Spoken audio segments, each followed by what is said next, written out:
Saudações! No vídeo anterior, eu comecei a falar os conceitos introdutórios de farmacologia.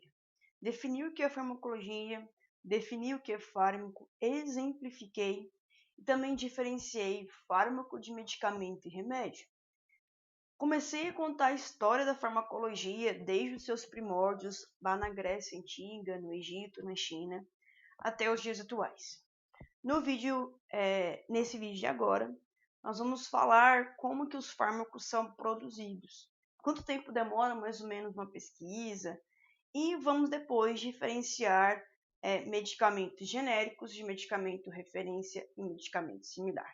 Então, eu espero que todos tenham aí um bom proveito desse vídeo, tá bom?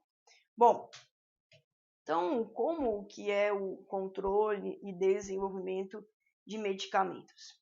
Então, nós temos aqui um fluxograma, onde ele começa a partir da química orgânica, ou poderíamos chamar de química farmacêutica medicinal, ou bioquímica, né? Então, é um ramo da ciência que vai se dedicar à pesquisa de novas moléculas bioativas. E nesse fluxograma, então, a partir dessa síntese bioquímica, síntese química, são produzidas aproximadamente 10.000 moléculas. Então, imagina o tempo e o dinheiro que gasta para produzir 10.000 moléculas. Essas 10.000 moléculas, então, serão testadas para observarmos se elas têm ou não efeito, né? Então, são testadas em tecidos isolados, em células isoladas, em órgãos isolados e, fundamentalmente, testados em animais de laboratório. Tem que ser várias espécies, roedores, coelhos, macacos, cachorros. Então, dependendo do fármaco, nós teremos uma quantidade de espécies, né, definidas e pré-delimitadas. Então, das 10.000 moléculas que foram sintetizadas como potenciais novos fármacos, dessas foram testadas as 10.000 moléculas em células, tecidos, órgãos e animais de laboratório. Apenas aproximadamente 10 mostraram de fato atividade biológica. Então, vamos usar o senso crítico. O quanto a indústria farmacêutica investiu tempo e dinheiro na pesquisa de 10.000 moléculas para apenas 10 moléculas mostrarem efeito em órgãos, tecidos e animais. Portanto, essas 10 moléculas têm que compensar o efeito gasto com as 10.000 iniciais. Dessas 10 moléculas, esse estudo que foi feito é chamado de fase pré-clínica. Então, a fase pré-clínica vai selecionar os potenciais novos, candidatos a fármacos. Dessas 10 moléculas, as 10 serão testadas em seres humanos, o que nós chamamos aqui de fase clínica. A fase clínica, ela se divide em 4 fases. Primordialmente em 3, que depois evoluem para uma 4ª. A primeira fase clínica é para avaliar os efeitos do fármaco, os efeitos tóxicos desse potencial fármaco. Então, efeitos tóxicos. Para verificar se eles têm efeito nefrotóxico, hepatotóxico, cardiotóxico, etc., né? E também para definir dose, definir a farmacocinética, quantos por cento do fármaco é absorvido, quanto por cento a cada tempo, a cada hora é eliminado, quantos por cento se liga às proteínas plasmáticas. Então, todos os parâmetros farmacocinéticos serão definidos nessa primeira fase clínica. Importante, essa fase clínica 1 é com pessoas saudáveis e com um pequeno número de pessoas saudáveis. Beleza, o fármaco mostrou que tem poucos efeitos tóxicos, poucos efeitos adversos, nenhum tão significativo assim. Se houve morte, foi rara, né? aí esse fármaco, então, será avaliado numa segunda fase clínica. Então, na segunda fase clínica, aí sim, serão selecionadas pessoas doentes, de acordo com o fármaco, né, que eu estou estudando. Então, se a pesquisa é, por exemplo, para um novo candidato a fármaco antihipertensivo, então, na segunda fase clínica, terá que selecionar pacientes hipertensos. Esses pacientes, grande parte das vezes, eles ficam internados ou são pacientes hospitalares. Então, muitos seriados médicos, tipo Dr. House, Good Doctor, Grey's Anatomy, já mostrou durante, né, o roteiro do seriado algumas pesquisas clínicas feitas no hospital. Então, nos Estados Unidos, Europa, acontece muito isso. Pesquisa clínica de fase 2 em ambiente hospitalar.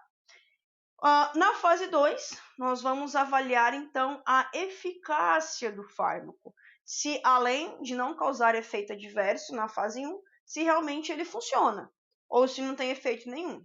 Comprovou que ele tem o seu efeito desejado, esperado, parte para a fase 3. A fase 3 será com um grupo de pacientes maior. Para quê? Quanto maior o número de pacientes, maior a probabilidade de encontrar efeitos adversos, efeitos secundários, etc. Então, a fase 3 é também com pacientes doentes, só com um número maior. Então, olha aqui nesse fluxograma, né? Aqui seria 3 pacientes, é muito mais que 3, aqui só para exemplificar. E na fase 3 seria o dobro, né? Beleza. Então, das 10.000 moléculas iniciais, lá da fase química ou bioquímica, 10 moléculas foram testadas, das 10.000 moléculas, 10 apresentaram atividade biológica, né, na fase pré-clínica, e das 10 avaliadas, aquela que compensou a indústria farmacêutica liberando o mercado foi apenas uma molécula. Por isso, quando o medicamento ele sai no mercado, ele é muito caro, porque essa uma molécula tem que compensar e conseguir o retorno financeiro do investimento que a indústria fez nas 10.000 moléculas sintetizadas lá atrás. E das 10.000 moléculas até essa única molécula, a pesquisa de um novo fármaco dura, em média, 10 anos. Então, a indústria farmacêutica vai ter que cobrar um valor caro desse medicamento para conseguir o retorno do investimento que ela fez durante 10 anos. E durante os próximos 10 anos, essa indústria terá o direito de comercializar esse medicamento como indústria única. Então, nenhuma outra indústria, por exemplo, aqui no Brasil, terá o direito de comercializar, produzir, sintetizar esse mesmo fármaco. Esse período de 10 anos é o período que dura a patente desse fármaco. Após os 10 anos, qualquer outra indústria pode sintetizar, produzir ou comprar esse medicamento, esse fármaco, e comercializar esse fármaco. Então, 10 anos é o tempo que dura essa patente, né? O tempo que a indústria que produziu o fármaco vai ter para tirar do lucro, né, o investimento que ela colocou na pesquisa. Bom, aqui no Brasil, todo fármaco, para ser comercializado de maneira legal, ele tem que ser aprovado pela Anvisa. Então, uma indústria que produziu o fármaco, que quer comercializar esse fármaco inédito, ele tem que submeter à Anvisa toda uma documentação comprovando que o fármaco tem efeito, comprovando que os efeitos adversos não são efeitos graves e que compensa sim para o paciente utilizar esse fármaco. E a Anvisa, então, vai dar um número de registro para o fármaco. E durante 10 anos, somente a indústria que depositou essa patente, que registrou essa patente, terá direito de comercialização. Após 10 anos, há a quebra da patente e qualquer outra indústria poderá comercializar. Durante esses 10 anos de vigência da patente, a indústria ela tem que pagar uma série de impostos, além de ter que tirar o lucro, né, do investimento que ela fez. Então, acaba que o medicamento sai muito caro no início. Bom, depois da fase 3, nós temos a fase 4, a quarta fase clínica. A quarta fase clínica é quando o medicamento, quando o fármaco, é lançado no mercado, seja no mercado dos Estados Unidos, Europa ou a nível mundial.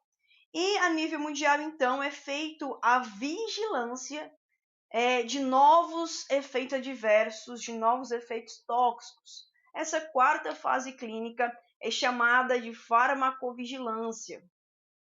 Então, a farmacovigilância, ela sempre irá existir, para então observarmos a existência ou a ocorrência de novos efeitos adversos que anteriormente não tinham sido relatados. Então, como aumenta a quantidade de pessoas utilizando o fármaco, aumenta a probabilidade de efeitos anteriormente não observados. Isso aqui foi o que aconteceu, por exemplo, com o Vioxx, né?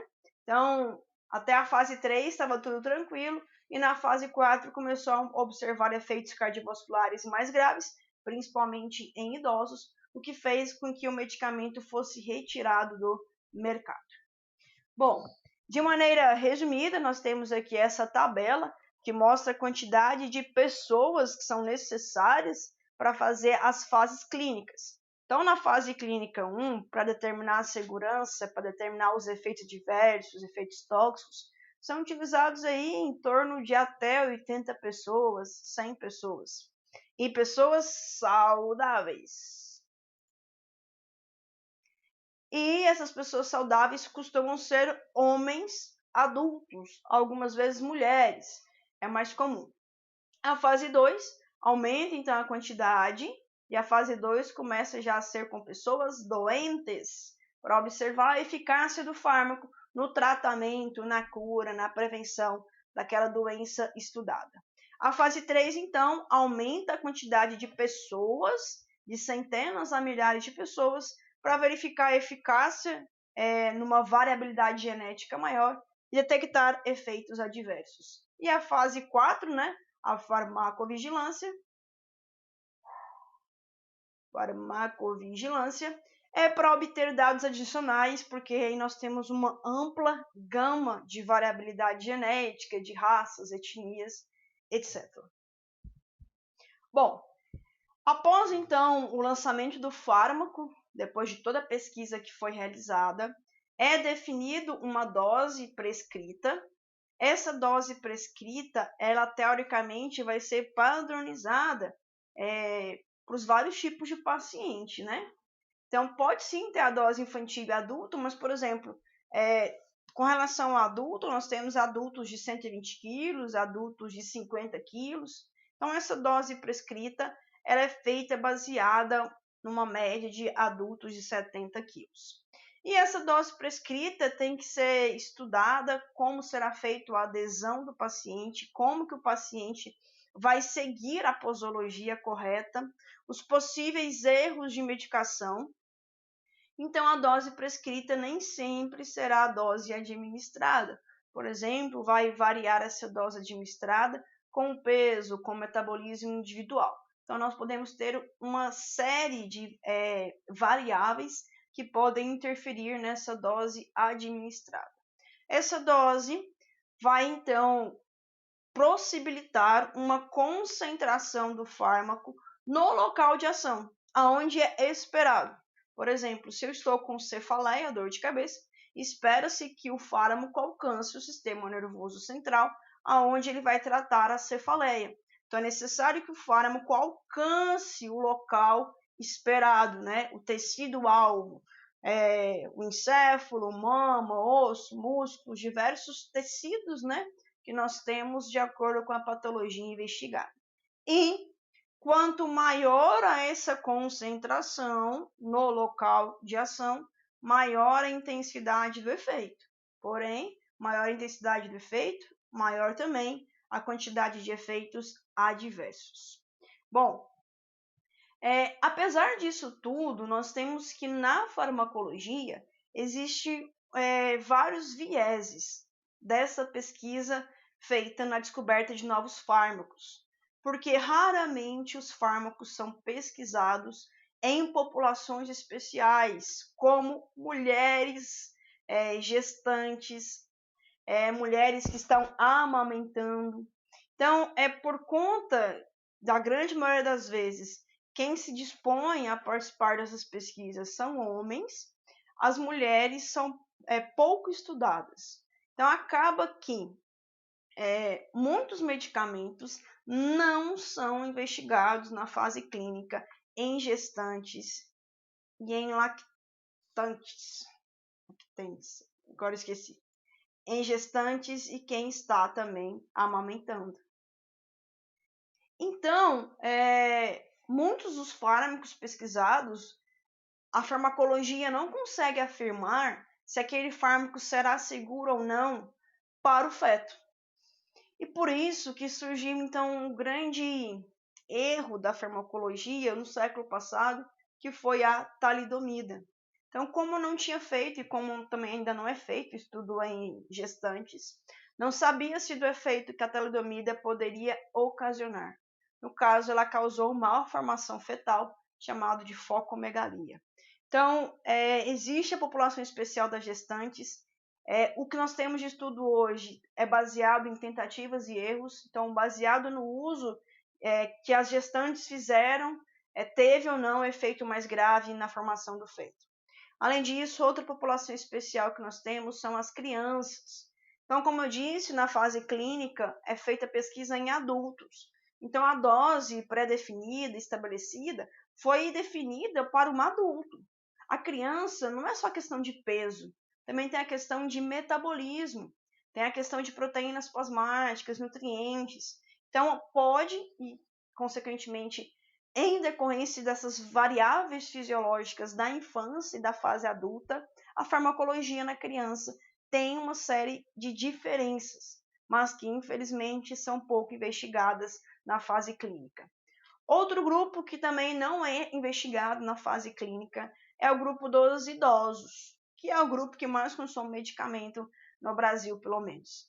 Então, o grupo dos idosos, eles não são investigados e acaba que eles sofrem uma série de efeitos adversos, porque o idoso acaba, pelas patologias presentes, realizando o que nós chamamos de polifarmácia.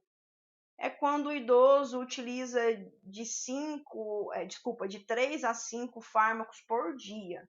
Então, ele usa para tratar lá a hipertensão, o diabetes, a hipercolesterolemia, uma possível depressão, ansiedade. Então, uma série de patologias que vão ocorrer no idoso e, por consequência, ele terá que utilizar vários medicamentos durante o dia. Então, acaba que, além do idoso não ser estudado na fase clínica, essa população especial também tende a utilizar mais fármacos durante o dia. E outro fator que chama atenção é que o idoso possui, uma série de alterações fisiológicas. A própria fisiologia do envelhecimento, redução de massa magra, redução de proteínas, alteração no metabolismo, tudo isso vai interferir na farmacologia, principalmente na farmacocinética dos fármacos, e quase sempre não é estudado. E outro grupo também que pouco é investigado, pouco é alterado, é o grupo dos doentes renais crônicos. Então, o paciente que é renal crônico, ele tem que fazer hemodiálise para reduzir, então, os metabólitos são tóxicos, para conseguir regular o sangue, desse paciente, eliminar os excretas. Só que esse paciente, ele não consegue ter a função renal fisiológica. Consequentemente, os rins, eles são os principais órgãos, que fazem a excreção de fármacos. Se os rins não estão funcionando, nós teremos um prejuízo na excreção de fármacos, o que pode levar a um acúmulo do fármaco no organismo do doente renal crônico. Então, o doente renal crônico deveria ser feito um ajuste de dose.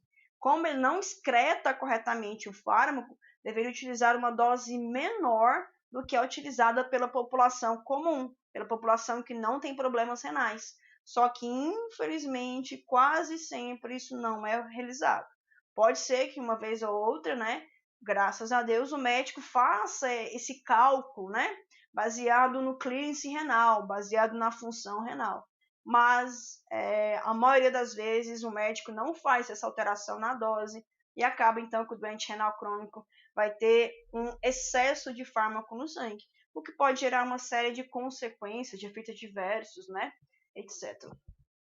Bom, então aqui nós temos antes, né, a fase pré-clínica, os testes pré-clínicos, estudos in vitro, estudos em animais de laboratório, né? São estudos em geral que vão demorar alguns anos, 1, 2, 3 anos, depende do investimento, né? Então aqui tem uma média de 2,6 anos, mais ou menos. O fármaco mostrou-se então que tem um potencial efeito, ele então será investigado nas fases clínicas, fase 1, 2, 3. Observou então que o fármaco tem poucos efeitos adversos, ou pelo menos não são efeitos graves. O fármaco é lançado no mercado. E a fase 4 será feita ad eternum, né? Que será a fase pós-comercialização, a fase de farmacovigilância. Bom, mudando um pouquinho de assunto, nós temos que hoje, 2020, no século 21, a partir do advento da biotecnologia, do estudo do DNA recombinante, uma série de evoluções tecnológicas, a farmacologia hoje ela tem o advento da biotecnologia. Então, nós temos hoje os biofármacos, fármacos que conseguem ter um efeito um pouco melhor. E essa biotecnologia veio aliada à engenharia genética. Então, isso levou com que a farmacologia evoluísse. Porém, ainda a gente tem alguns buracos na farmacologia. Por exemplo, a pesquisa de novos antibióticos quase não é feita. Os antibióticos ainda mais utilizados são os tradicionais de 60 anos atrás, mais ou menos. Então, apesar da biotecnologia ajudar a farmacologia, ainda tem muita coisa que a farmácia e a farmacologia têm que evoluir. Bom, a farmacologia hoje ela é uma ciência, então, que envolve outras áreas. Não tem como a pessoa aprender farmacologia de maneira quadrada, só no bloquinho, não tem como. Para você aprender farmacologia, você vai ter que rever outros conceitos, como patologia, fisiologia, etc. Então, o meu grande conselho para você é, você quer aprender farmacologia, seja para prova, para a vida, etc. Meu conselho é para a vida. Reveja seus cadernos de fisiologia, de bioquímica, de biologia. Todas as matérias básicas dos cursos de saúde são extremamente fundamentais para a melhor compreensão de farmacologia. O que acontece? Muitas pessoas acham farmacologia difícil porque acham que é algo quadrado. Só que não é algo quadrado, é algo interrelacionado. Bom, a partir disso, quais são os objetivos da farmacologia como ciência? O objetivo da farmacologia é entender o que os fármacos fazem aos organismos vivos, compreender então os seus efeitos biológicos, assim como os seus efeitos adversos, e como esses efeitos podem ser aplicados à terapêutica. Então, esse é o grande objetivo da farmacologia. Repetindo, entender o que os fármacos fazem aos organismos vivos, bem como compreender os seus efeitos adversos e como os efeitos gerais podem ser aplicados na terapêutica. Bom, a farmacologia se divide em duas grandes áreas, farmacocinética e farmacodinâmica. Farmacocinética, o que o organismo faz com o fármaco, quais são os processos que o organismo vai realizar para com o fármaco. Então, basicamente, nós abreviamos a farmacocinética em ADME. Alguns livros vão trazer outras duas letras, né? L e R. Então, aqui e aqui, nem sempre você vai achar. O tradicional é o ADME. Absorção, distribuição, metabolismo e excreção. O que é o L? Liberação. O que é o R? Reabsorção. Reabsorção. Farmacodinâmica, o que o fármaco faz com o organismo. Então, quais são as alterações celulares que o fármaco vai induzir e que vão, então, gerar algum efeito, né, biológico, terapêutico. Então, tudo isso nós iremos discutir na farmacologia. Bom, então, a farmacocinética, como eu já adiantei, ela se divide em 4 processos: absorção, distribuição, metabolismo e excreção. O correto é excreção, tá? Não eliminação. Bom, a absorção, o que é? É o transporte do fármaco para a corrente sanguínea. Ou melhor, sua definição ficou um pouco vaga. Vamos melhorar ela. O que é absorção? É o transporte do fármaco do local de administração para a corrente sanguínea. Repetindo, absorção, transporte do fármaco do local de administração para a corrente sanguínea. Distribuição, transporte do fármaco da corrente sanguínea para os tecidos. Transporte do fármaco do sangue para os tecidos. Quais tecidos? Todos. Tecido alvo, tecido que não é alvo, para todos os tecidos. Metabolismo, também chamado de biotransformação. Metabolismo, conceitualmente, é a alteração química do fármaco por meio de enzimas, em gerais hepáticas, não somente, em geral, propiciando tornar o fármaco mais polar para facilitar a sua excreção. Repetindo, metabolismo é a alteração química do fármaco por meio de enzimas, em gerais hepáticas, propiciando tornar o fármaco mais polar, facilitando a sua excreção. Excreção é o transporte do fármaco para fora do organismo. Excreção é o transporte do fármaco para fora do organismo. Principal via de excreção, via urinária. Por isso está aí, ó, rins.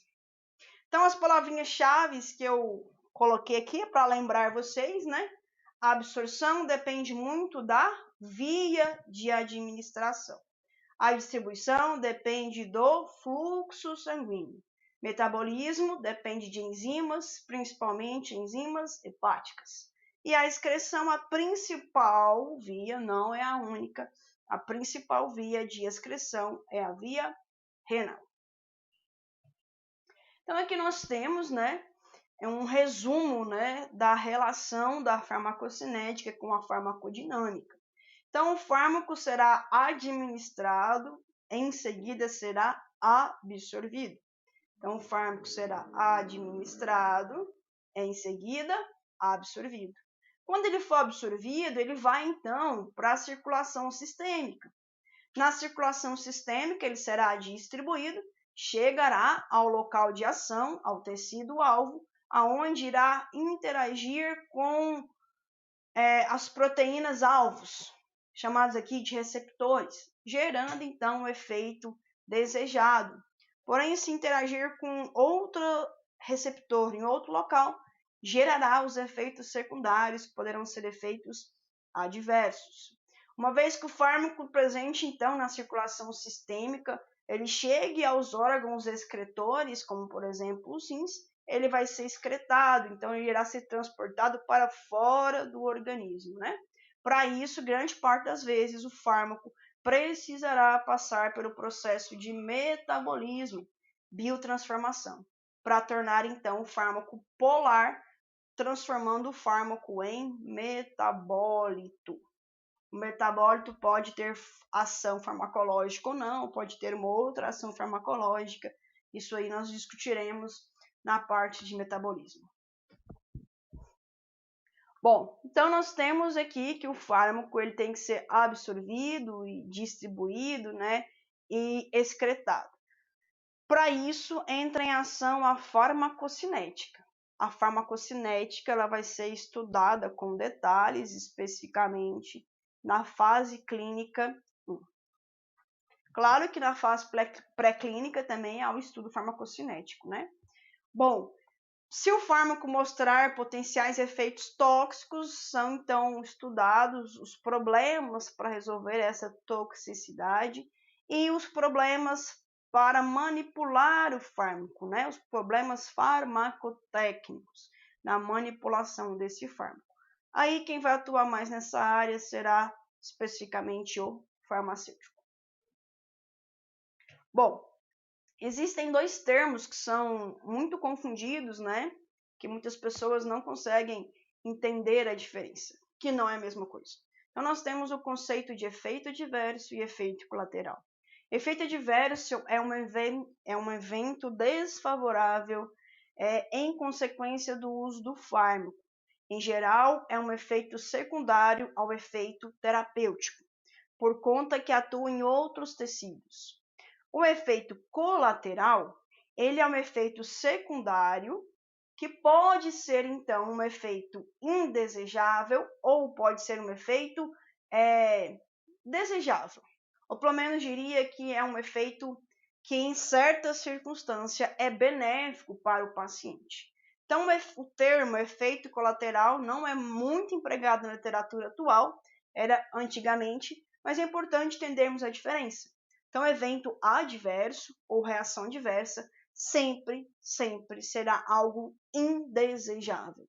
E o efeito colateral pode ser que, em certa circunstância, ele é um efeito benéfico, até mesmo desejável. Alguns efeitos adversos, eles podem tornar-se efeito tóxico. O efeito tóxico depende principalmente do aumento da dose. Então, um efeito adverso pode ser considerado leve, porém, com o aumento da dose, ele torna-se um efeito tóxico que, se não corrigido, pode evoluir para o óbito. E as reações adversas, então, são uma série de efeitos indesejáveis que o fármaco vai apresentar. Todo fármaco, sem exceção, possui reação adversa. Algumas reações comuns, Nós temos aqui dor, fraqueza, cefaleia, indisposição, cansaço, enjoo, etc. E aqui nós temos um meme, deixa eu mudar aqui a imagem. Nesse meme, então, claro que é feita uma analogia, vai ser assim na vida real, aonde o paciente utiliza um fármaco que apresenta alguns efeitos adversos graves, como, por exemplo, aberrações.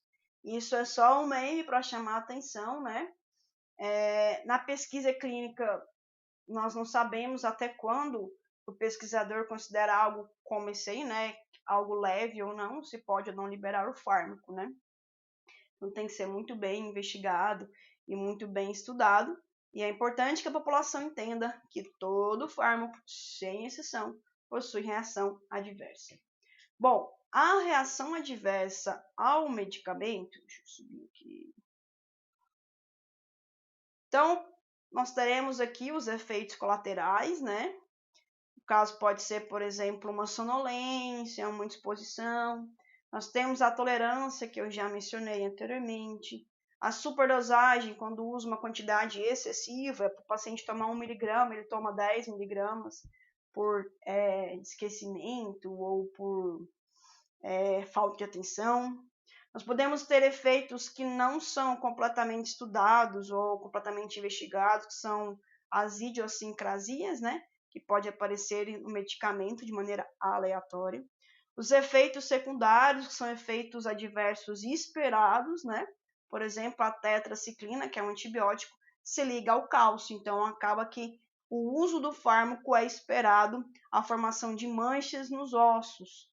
Como os dentes são uma espécie de ossos, pode haver a formação de manchas nos ossos.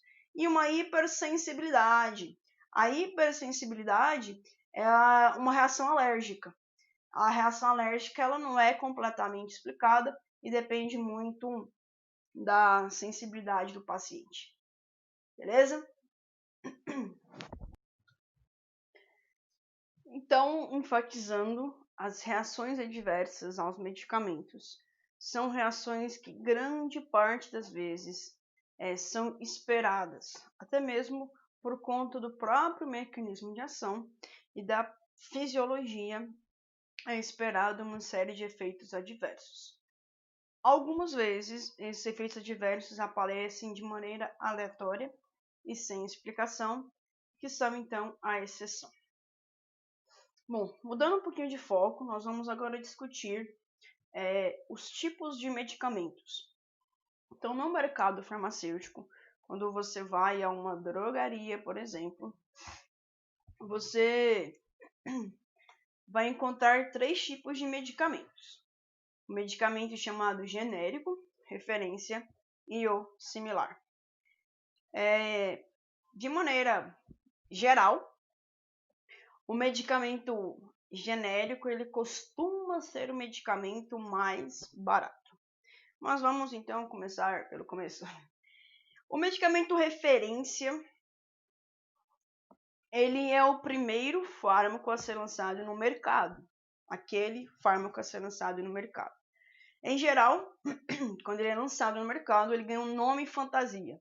Ele ganha, então, uma marca, um nome comercial. Por exemplo, Novalgina. E esse medicamento referência foi aquele lá que eu expliquei, das 10.000 moléculas, apenas uma foi liberada no mercado.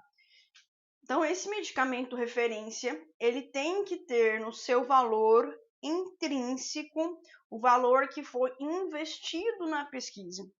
Então, o medicamento referência, ele costuma ser caro. Além disso, o medicamento referência paga uma série de taxas a mais, né? Mas principalmente ele costuma ser mais caro pela questão que a indústria investiu nesse medicamento, né? Investiu na pesquisa para chegar até ele. Então, a indústria que produziu esse fármaco, que liberou no mercado, foi a primeira indústria a comercializar esse fármaco, a primeira indústria a comprovar perante a Anvisa que tem função, essa indústria vai ter então um período de patente. Em geral, essa patente tende a durar 10 anos. Durante esses 10 anos, apenas a indústria que comercializou pela primeira vez um fármaco, um medicamento, que tem o direito de comercializar esse fármaco. Após 10 anos, então, a quebra da patente e qualquer outra indústria pode comercializar o fármaco. Inclusive, a mesma indústria ela pode comercializar, mas agora sem o nome comercial, vendendo a partir do nome do princípio ativo. Então, o medicamento genérico, ele costuma ser mais barato, até porque qualquer indústria pode comercializar. Então, a indústria, por exemplo, não investiu nada na pesquisa e desenvolvimento, mas conseguiu comprar o fármaco pronto e consegue fazer o medicamento mais em conta. O medicamento genérico tem que ser comercializado a partir do nome do princípio ativo. Bom, de acordo com os princípios éticos, teoricamente, todo médico deveria prescrever não o medicamento referência ou até mesmo similar, deveria prescrever o princípio ativo, o genérico. Aí o cliente, o paciente, quando chegar na drogaria, faz a opção pelo que ele quer comprar. O genérico sempre vai ter que ter na embalagem esse grande G, indicando então para o cliente que trata-se de um medicamento genérico. O medicamento genérico ele tem uma isenção de impostos e ele costuma ser mais barato. Além disso, ele não tem nome comercial, o que torna o medicamento mais barato também. Então, se você tiver que optar entre o referência e o genérico, opte pelo mais barato. Ah, professora, eu ouvi falar que não funciona. Tem isso não. O medicamento para ser liberado como genérico, a indústria que quer liberar esse medicamento, que quer comercializar esse medicamento como genérico, a indústria tem que comprovar para a Anvisa que esse medicamento genérico possui a mesma biodisponibilidade que o medicamento referência, ou seja, a proporção do fármaco que chega à corrente sanguínea é semelhante em quantidade e em tempo ao medicamento referência. E nós temos outra classe que é o medicamento similar. O medicamento similar ele é comercializado após a quebra da patente, só que a indústria, em vez de comercializar com o nome do princípio ativo, vai dar uma marca, um nome comercial para esse medicamento.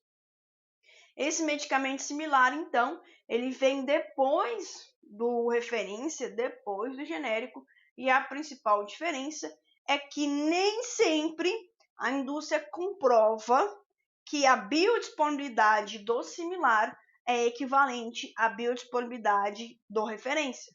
Então, pode ser que, às vezes, o medicamento similar tenha, sim, a mesma biodisponibilidade, mas nem sempre há essa comprovação. O que a indústria tem que comprovar é que, farmaceuticamente falando, eles são equivalentes. Ele consegue se dissolver, consegue se diluir nos meios biológicos.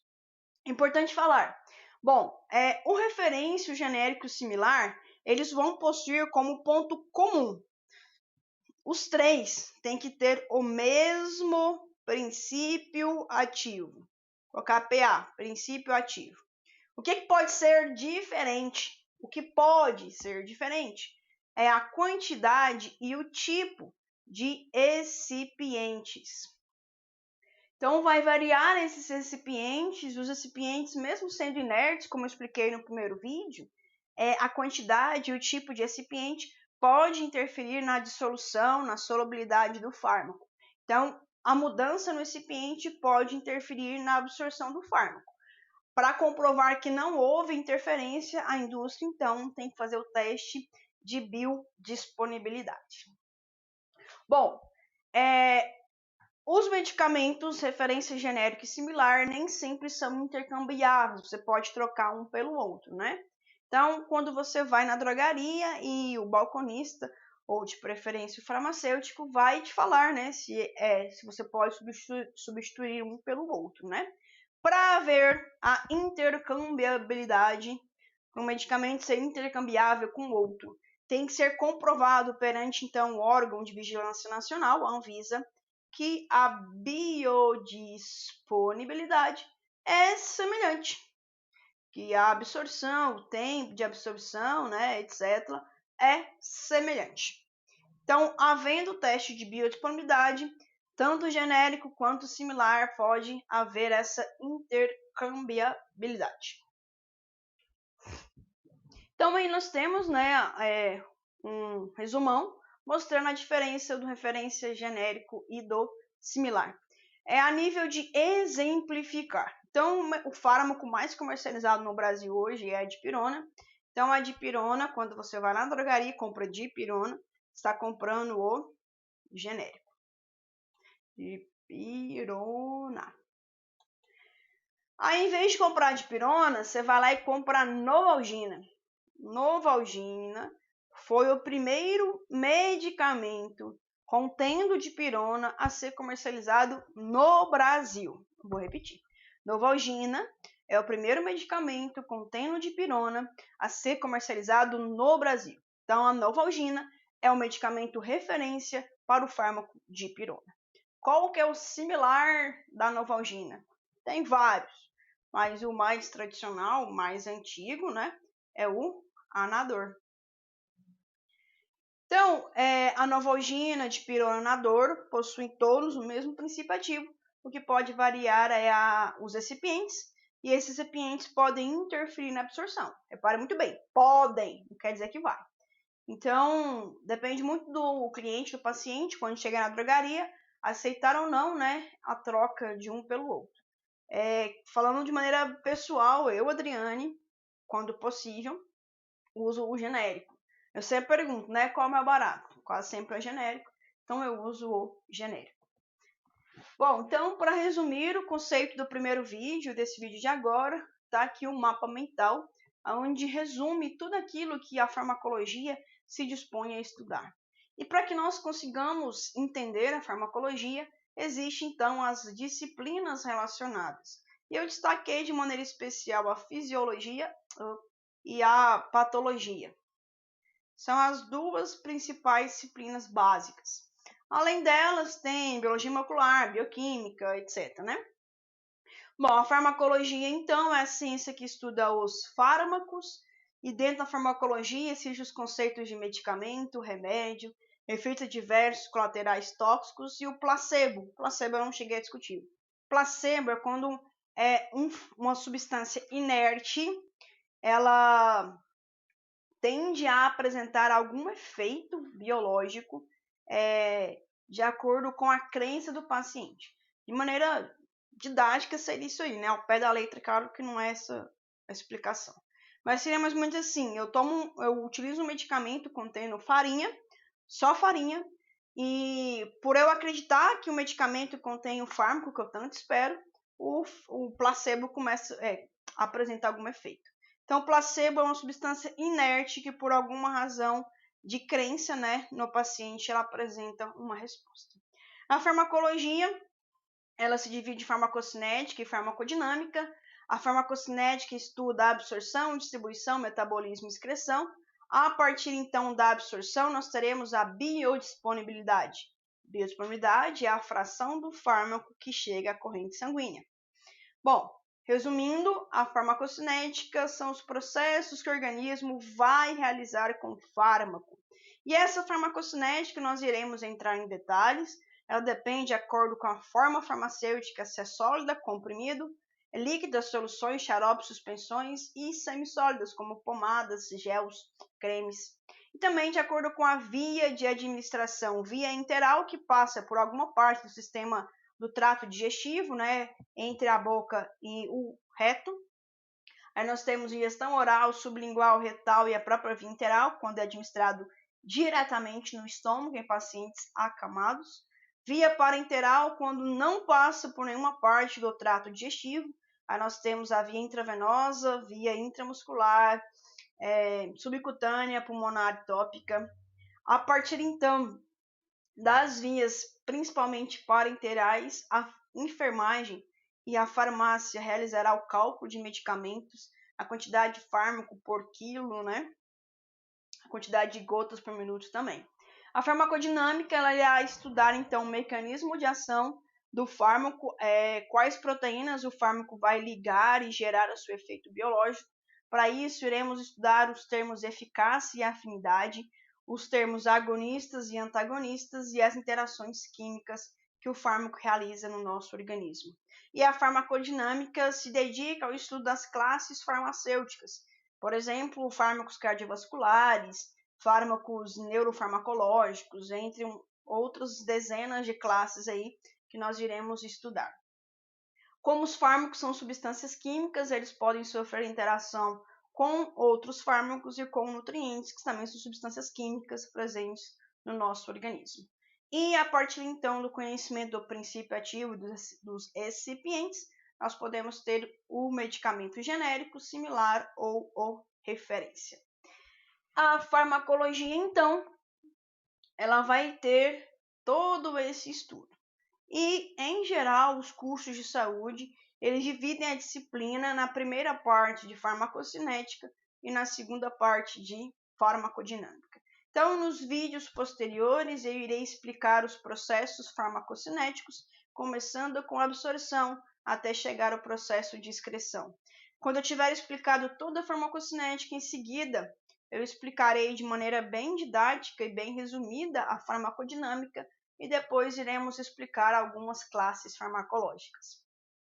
Bom, para ficar um pouquinho mais claro, aqui nós temos alguns blocos de nota, então é importante que você tenha acesso a esses blocos, não que você imprima, mas de preferência que você passe a mão, né? Que você dedique um tempo a entender a matéria e quando você vá passando a limpo esses blocos de notas, você vá recapitulando o conteúdo.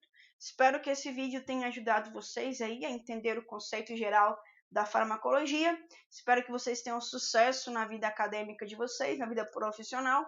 E meu último recado, né? Só uma piadinha aí de farmacologia. Lá na frente nós iremos discutir o que são, então, os medicamentos controlados. Como é um meme, né? A pessoa que fez esse meme não é um farmacêutico, não é um farmacologista. Então usou a palavra remédio, na minha opinião, no sentido errado, né? Então é isso, até breve, fiquem com Deus e até mais. Tchau, tchau.